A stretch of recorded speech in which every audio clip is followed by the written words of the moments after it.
ঢেকি প্রযোজনার আয়োজনে ১ মিনিট পরিবেশ চলচ্চিত্র উৎসব আমাদেরকে সহযোগিতা করেছেন alias process the Dhaka, Dhanmondi. এইখানে আমরা আজকে ১৩ই আগস্ট আমরা উৎসবটা করছি, যেখানে ২০টি চলচ্চিত্র প্রদর্শিত হয়েছে, যেখানে ২০ জন চলচ্চিত্র নির্মাতা ১ মিনিট দৈর্ঘ্যের চলচ্চিত্র নির্মাণ করেছেন তারা। তো এই সিনেমাগুলো হচ্ছে যে সবগুলো অ্যাওয়ারনেস বেস করে করা, বিশেষ করে পরিবেশ, প্রকৃতি, জলবায়ু পরিবর্তন, জীববৈচিত্র্য সুরক্ষা, এই বিষয়গুলো অর্থাৎ এই বিষয়গুলোকে নিয়েই তারা সিনেমা মেক করেছেন এবং প্রত্যেকে যার যার নিজস্ব আইডিয়া ডেভেলপ করেছে ১ মিনিটের মধ্যে দিয়ে। সো আমরা চাই যে আমাদের ঢেকি প্রযোজনা সবসময় এই ভালো চলচ্চিত্র, ভালো বলতে পরিবেশ সচেতনতার উপরে বিভিন্নভাবে উৎসব করে আসছে এবং আমরা আন্তর্জাতিক ফিল্ম ফেস্টিভ্যাল ৯ বার আন্তর্জাতিক ফিল্ম ফেস্টিভ্যাল আয়োজন করেছিলাম। সেখানেও আমরা পরিবেশ সচেতনতা এগুলোকে গুরুত্ব আমরা দিয়েছি। আমরা মানে কল্পনাও করতে পারিনি যে এত এত অডিয়েন্স আসবে, আমরা ২ বার শো করতে হয়েছে।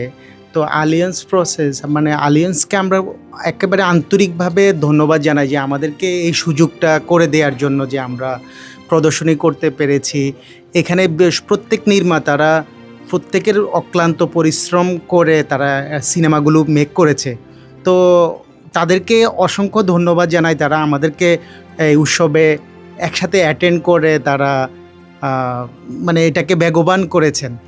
আমার সিনেমার নাম হচ্ছে গ্লোবাল ওয়ার্মিং। আর আমার কনসেপ্টটা ছিল যে আমাদের প্রকৃতি, এত সুন্দর প্রকৃতি থেকে আমরা হচ্ছে গিয়ে আস্তে আস্তে গাছ কাটলাম, কলকারখানা ক্রিয়েট করলাম, দেন হচ্ছে গিয়ে আমরা সেভ দ্য ওয়ার্ল্ড এরকম একটা কন্টেন্ট নিয়ে আসতেছি। মানুষজন এখন বলতেছে সেভ দ্য ওয়ার্ল্ড বা সেভ দ্য থিং। তো এই যে সেভ দ্য নেচার, যেটা আমরা ডিস্ট্রয় করে দেন আমরা পরে ভাবতেছি, জাস্ট এটাই আমার কনসেপ্ট। সো এইটাকে কেয়ার করাই হচ্ছে, কেয়ার করাটা বিষয় নিয়ে আমি আসলে আমার এই শর্ট ফিল্মটা গ্লোবাল ওয়ার্মিং। আমার সিনেমার নাম হচ্ছে ব্লকেজ, অবরুদ্ধ। এখানে জলাবদ্ধতাটা ছিল আমার মূল বোঝানো, যে টানা বৃষ্টি হলে ২-৩ দিন বৃষ্টি হলে মোটামুটি বিভিন্ন এলাকা তলায় যেত। সেখানে যদি আমাদের ১০ দিন টানা বৃষ্টি হয়, তো আমি সিনেমার মধ্যে একটু ওভার দেখানোর চেষ্টা করেছি যে একদম বন্যা হয়ে গেছে। এটা বোঝানোর জন্য একটু আতঙ্কিত করা না, বাট বোঝানো যে আমরা নির্দিষ্ট স্থানে যেন ময়লা ফেলি, কারণ আমাদের যখন পলিথিনগুলো বা বোতলগুলো ফেলি, এগুলো টানা বৃষ্টির কারণে ওগুলো আমাদের ম্যানহোলের মুখে গিয়ে আটকে থাকে, তখন পানিটা বের হতে পারে না।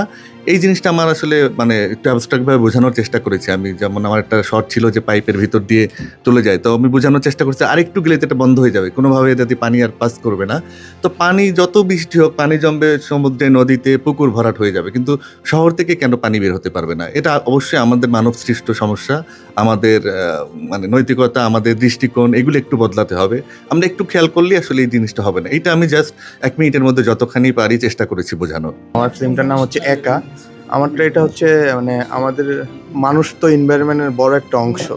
তো মানুষ হচ্ছে যে মানুষকে যদি আমরা একা রেখে দিই, তাহলে হচ্ছে মানুষ বিভিন্ন খারাপ কাজে বা বিভিন্ন জিনিসে লিপ্ত হয়ে যায়। ওইটা থেকে হচ্ছে যে এনভায়রনমেন্টে মানুষ যদি মানুষকে সহযোগিতা করলে, সে যদি একা না থাকে তাহলে আর সে খারাপ কাজে লিপ্ত হবে না।